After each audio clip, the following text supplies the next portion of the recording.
2, 1. You're back. Hey guys, welcome back. Go ahead. Alright. It's a quiet morning. Relaxing music drifts through my living room as I sip my water. I feel serene, awake, contented. I'm sitting at my dining table with my tablet, catching up on reading through the latest information I gathered. The day seems peaceful. Imagine that. My life being peaceful for once. A sudden feeling of worry comes over me. I slowly turn to look over my shoulder to the rest of the apartment. With narrowed eyes, I look around. Memories of a certain unpleasant time in the past dance through my head. Memories of a demon and tons of vampires flooding into my apartment play through my mind. A demon is a type of demigod. Yes. Now, as of Mystic Destinies Echoes, they are clarified as being demigods because they are descendants of a specific fallen god who had been infected with chaos. And so now, demons have limited and sporadic chaos-related abilities. They also embody supernatural strength. And like this is similar to dragons because like the blood doesn't dilute. So yeah, that's something new specific to that. And then like vampires, vampires are also similar. Along with the bloody and intense battle and all the emotions that came with it. That was a bad time. But I shouldn't be so paranoid. What are the odds that something weird like that would happen twice? A loud thud following a door knock sounds behind me. Doom! Ooh, that was loud. Yeah, it was. I half turn, half jump from the sound towards the door, where I see it lying on the ground. You've gotta be kidding me. Instead of any demons or vampires, though, this time a slender man with bright aqua-colored hair stands there. He looks surprised at the fallen door for a second before he looks at me. You should get your door fixed. I should put in that one music. Because I did this before I had that one, like, that song that plays during comical scenes. Yeah. That would fit well here. That'd be really funny. It was fixed. Guess I don't know my own strength then. I glare at him silently. What would you say? I personally would be like, give me one reason not to throw you out. But, you know, whatever. Give me one reason not to throw you out right now. I happen to have a multitude of excellent reasons. I seriously doubt that, but I'm listening. I'm here for Pax, of course. He crosses his arms, looking entirely too pleased with himself, as if that was a good reason. I don't know what I was expecting, but it wasn't that. I haven't seen Pax in probably a year. Well, she doesn't live here. Well, this is the address she gave me to visit her, so... Why the hell did she give this guy my address? I narrow my eyes at him, looking him up and down, while the man looks around my apartment expectantly. I feel some vague sense of familiarity somewhere in the back of my mind, but it takes me a minute to put his face to a name. Ah, that's right. Katsunosuke Kasema, former leader of the Ryu clan. This guy. Katsunosuke Kasema is a half-dragon, former leader of the Ryu clan. His family, the Kasemas, own numerous resorts around Japan and the Pacific Islanders. This is Islanders, I should say Pacific Islands. He lost his right to lead after being challenged by his cousin, Tatsuya Nomura, and has been apparently wandering ever since. Rel's note, flamboyant and annoying playboy. Yeah, like Katsunosuke, he's like known around Yoru, so she just like knows him, but like in a way of like you hear some guy all the time and you don't actually expect him to just come strolling into your house. And you know, he's annoying to literally everybody except for probably somebody that we haven't met before. The things I've read about him, the rumors I've heard, and just his general attitude. What does some bougie playboy like him have to do with Pax? Then it hits me. Knowing Pax, It should have been obvious. a booty call. You came to my house for a booty call? It's not even my booty. That line always gets me. The Playboy turns to examine me instead. I mean, I can consider yours if she's not available. That's not what I mean. Just get out. Pax is even here. Oh, that's okay. I've got lots of free time. I'll wait. Katsu actually walks over to my couch and sits down. He crosses his legs, pulls out a phone, and begins swiping away. This is so hard to deal with. Even I wrote it. Dumbfounded to even respond at first, but then annoyance rises within me. I don't even know where she is, so the sound of shattering glass and a loud thud as something hits the ground cuts off my words. This is what we were expecting the last time. Right. A crumpled body in a blue coat lies there on the floor. What? Purple hair catches my eyes immediately. Pax? Oh, we can't see her. Oh man, but she all beat up. Yeah, she beat up. This is Pax? This is not what Katsu was expecting. I mean, he got what he wanted. I mean, he got Pax. Only a faint groan answers me. I rush over to my oldest friend's side, shoving aside the questions of why and how she just came crashing through my window. I nearly trip over my own feet in my hurry to get to her before I remember to use my wings to hover. I ignore the water dragon boy striding over to her and reach her before he does. Pax moves, doubled over, on her knees and gasping for air. So, like, originally, this scene didn't have Katsu in it, and, like, in the original script, it was just, like, all that happened that she said that we were expecting the first time, and then, I added Katsu in as a way to introduce him early. It was very difficult, but at the same time, like, it worked really well once I had him in there. Unfortunately, this isn't the first time I've seen blood streaming down my friend's face. But it's a rare enough event that I know how serious this is. Are you alright? Pax clutches at her side in response. I try to move her hand to check her injuries, but she grabs mine with one gloved hand instead. Atlantis. The ruins. What?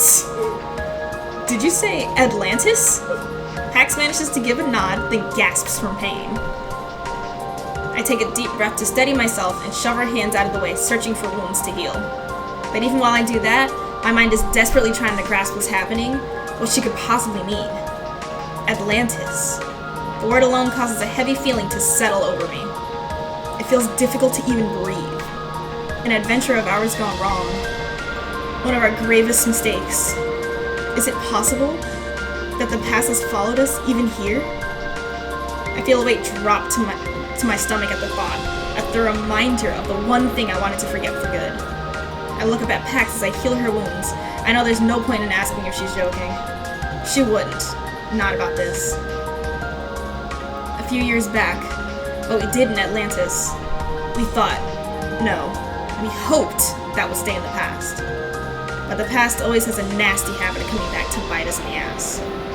It was foolish to think that something like that wouldn't. I sigh and try to keep my hand steady as I heal Pax, but there's a slight tremble in my fingers that refuses to go away.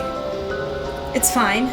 Everything will be fine. I'll heal Pax, and we'll talk, and everything will be fine. I tell myself that, but I feel like I'm lying. After a few minutes, I finish healing Pax and pull away. Though the strange heaviness doesn't leave me entirely, I feel lighter at not having my best friend bleeding all over my floor. Pax, how did you... The sound of more breaking glass cuts through my words. A man stands there, having somehow leaped through the glass after Pax. So, like... The overlay disappeared. I don't know why I would, but I'll check into that. So basically, this dude here, I actually, like, painted his hoodie myself. Like, I didn't paint it from scratch, I just changed it. And gave him the little trident. I like how it came out. I like it. I like it nice. It's good because we see a lot of it. Mm-hmm. He stares at us with crazed eyes. I hardly have time to blink before a blast of water is hurled at us from the unknown enemy. You know, I just have to cut in and say here, this guy's probably hot if you can see him. Looking at his facial features. Actually, guess probably made him hot. Almost every extra character that I had her do, like I'd be like, just do a generic face, it's like somehow looks attractive. Actually, yeah. And he looks like a vampire. vampire. Silver eyes. Yep, and he's a vampire. So it's just he's just a hot vampire, but he's insane. Yeah. Sucks. On instinct, I move my hand upwards, creating a barrier of air. but the water redirects itself away from us and out the window. I look over and see that the Playboy has transformed into his true form. I guess you aren't entirely useless. It's funny because he looks like so amazing, right? And he's like all attractive, and she's just like, so you're not useless. Like she just does not even care. I'm sorry, but like if you play Tasia's route, you'll feel the same way. Rarely, in fact, am I entirely useless. Personal issues there. Just some deep personal issues. Pax hops to her feet, hands held in front of her. Her eyes are sharp as she stands ready to counter any attack. What happened? I don't know what happened right there. Suddenly moving in to stand in front of her, I stared down the hooded intruder. No idea how you got up here, but I'll give you 10 seconds to get out. Silence. The intruder is eerily silent. He stares at us with lifeless eyes.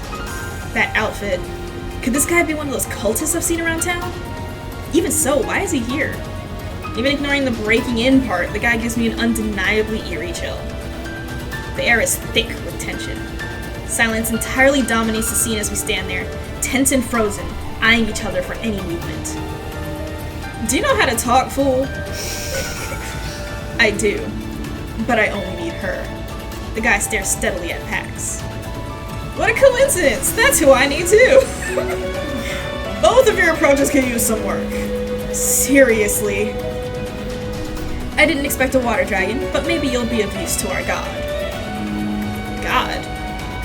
In a split second, several things happen all at once. You would love to get his hands on a water dragon, now that I think of it.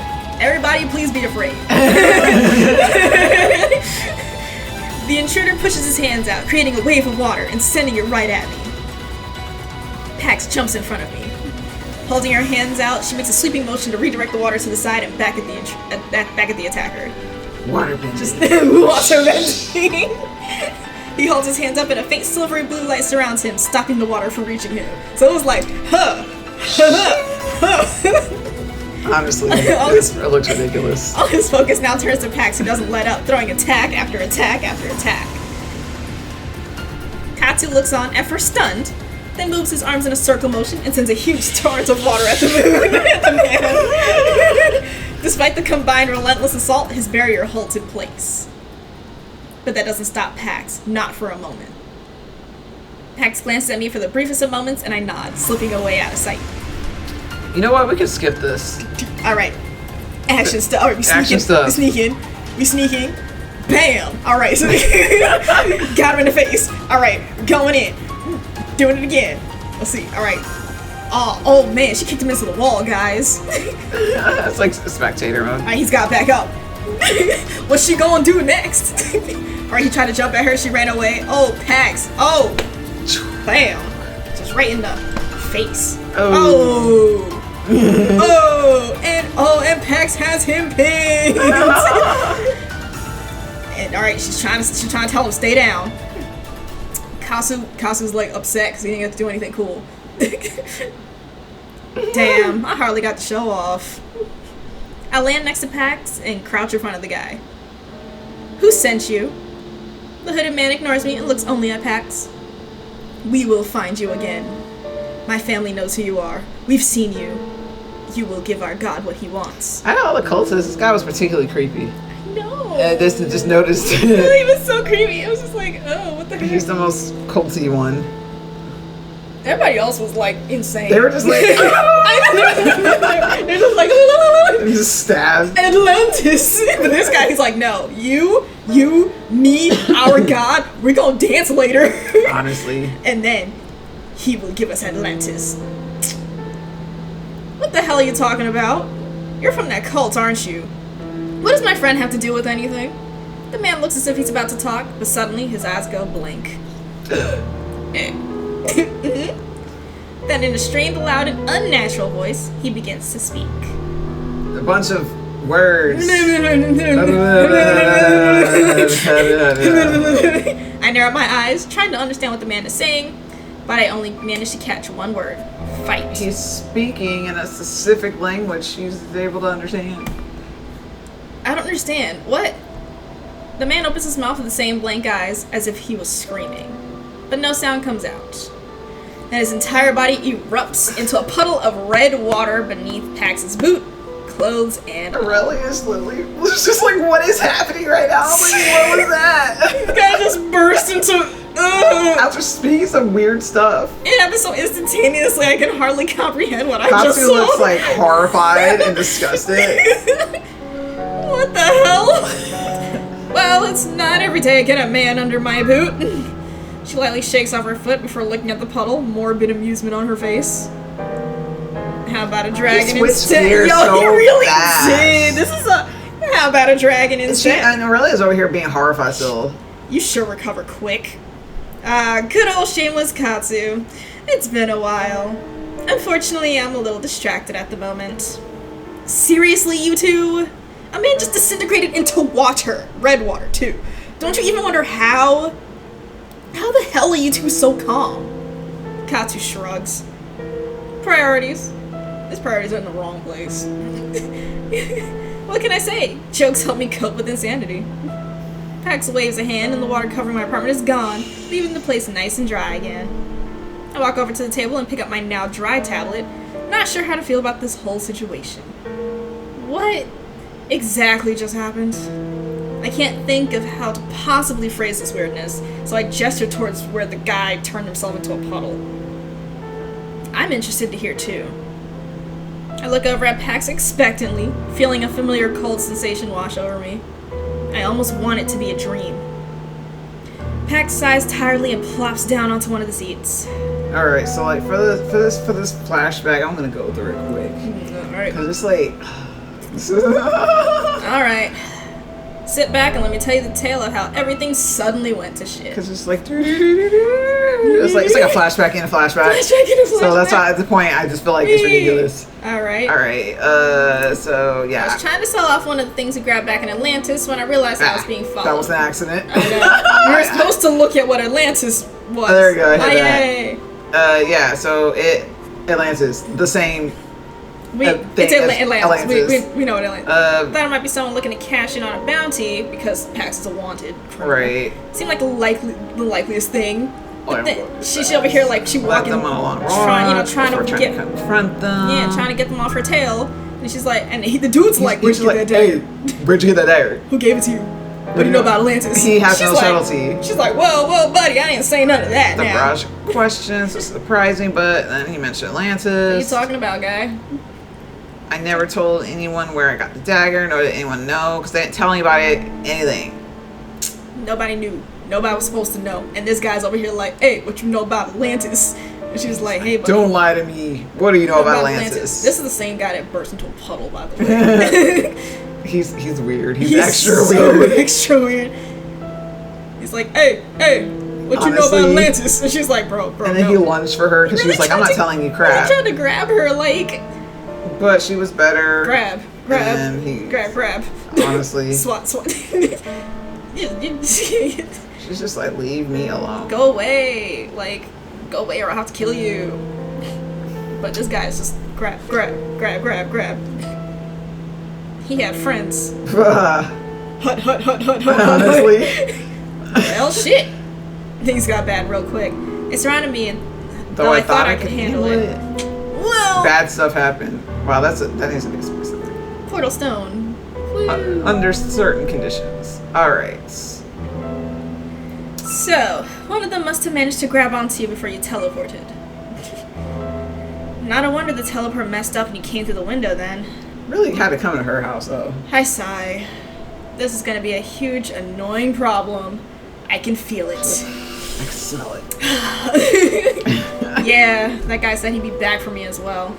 I don't like it. Why would they even be after you so hard anyway?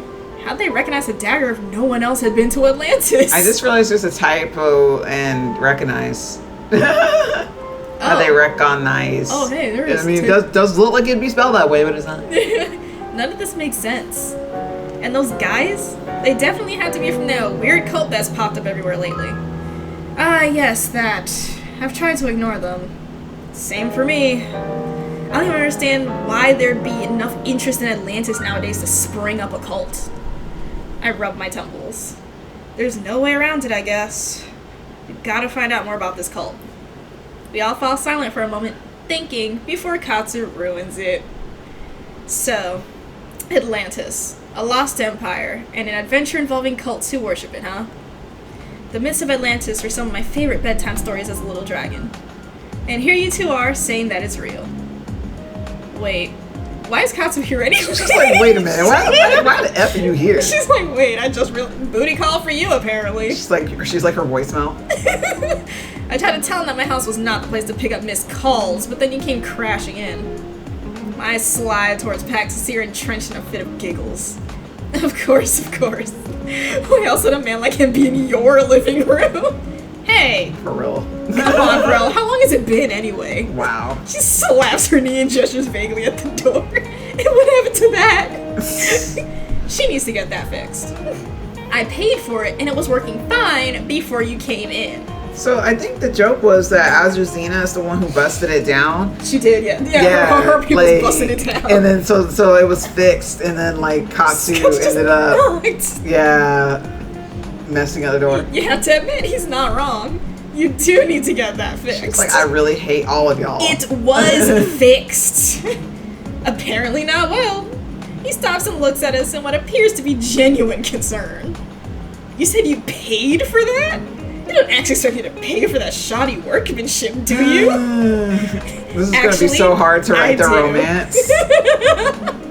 Consider it an opportunity to upgrade to something more secure. I'm so annoyed that I can't even begin to think of a response. She's just gonna like fly across the room and start strangling him. You know, my fabulous mental library of knowledge about Atlantis may be of help here if you're going to look into its strange business. I seriously doubt you can tell me anything I couldn't look up myself. Au contraire, mon ami. I'm certain that I can. This situation sounds interesting, so let me tag along. Are you serious? You've already seen my skills in testing doors and assisting in fights. Now you'll be able to partake of the benefit of my presence. He's genuinely happy about this. His little mouth is open. Don't you have anything better to do? Actually, I don't. Says proudly. I've been flowing where the great ocean of life takes me, and this Atlantis thing sounds like the perfect watery adventure. I can't believe I have to write this with my own fingers. I can't miss out. I have to shove down my nausea at his words. Oh, could you be any more cheesy? At least prove you have some useful information before asking something like that. Oh, so you do wish to partake of Katsu's fabulous water knowledge. Well, water dragons know many things of Atlantis most people don't. For example, we know that it is a sacred location where the great sea god rests. Out of the corner of my eye, I notice a look of surprise flash across Pax's face, and she whispers but one word. Muir. Katsu nods, pleased with himself. The cultist mentioned a god, right? I'm certain that whatever is going on, Muir is the one involved. That was a flashback. Oh my gosh, it was so hard writing it too, and like because of the fact that that was like most of the chapter when I pulled in, and so I had to like frame it around this new story of it being a flashback and add Katsu in, and it was a lot of work trying to get it to work with the original script. But that's why I just wanted it to be like free from there on. I was like, that's it. All the rest is completely 100% mine. Taking a breath to pause my story, I see that Naoki is staring at me more intently than ever. Atlantis, Muir, and cults. The Cults of Muir is a cult that has sprung up within the last year that chants the name of a god named Muir. They worship Atlantis, claiming it is a glorious promised land that will be restored if others join the cult. They can be identified by blue hoodies with tridents on them. I don't know what a professional word for hoodie is, but it's a hoodie. It's a hoodie. And you're saying you've actually been to Atlantis? Yes. I see. Fascinating. I'd love to ask you more, but I think that's enough for tonight. Wait, there's one more important thing. Something you should know if you're going to get involved. Yes? The SSU is involved. It's complicated. The SSU, the Secret Supernatural Unit, as the name suggests, this is a secret part of the local police that employs supernatural detectives. They only take the most elite detectives to handle the most difficult cases. Humans are rare, but may join if they have sufficient capability to protect themselves and knowledge of the supernatural world. That says you is like low-key, high-key, one of my favorite lore elements. Like, and my husband's in it.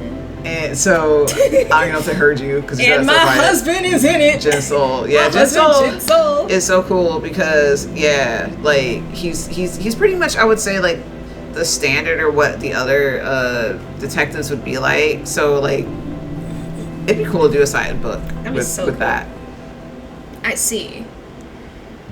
I sigh heavily and rub my eyes. The stress of having to fear constant attacks has worn on me more than I thought. Naki doesn't miss it, however. Thank you for sharing some of your story with me, but you need to sleep. Tomorrow, I'll share what I found, and we can talk about the next steps. Arranging a meeting with anyone who's involved in this so far may be prudent as well. That sounds good. Naki walks to the door, then stops, looking back at me. I know things must be harder than I can imagine right now, but you are safe here, so I hope for at least a little while you can rest. Good night. Naki snaps his fingers again, and the lights blow out. Without waiting for a response, he closes the door behind him. Now that I'm alone, I don't have to be so guarded anymore. The tension I had been holding in my body releases like an uncoiled rope. Before I completely collapse, I manage to turn and fall face first into the pillow behind me. I shut my eyes and drift off to sleep before a single thought can take hold. You ever been so tired? You just... I know every single one of us has been that tired. Yeah, it's just... But so we finally did it! Chapter 1 is done, and it only took us, 30 minutes per episode, so like an hour and a half, yeah. Roughly. So from here on out, it is all my own work.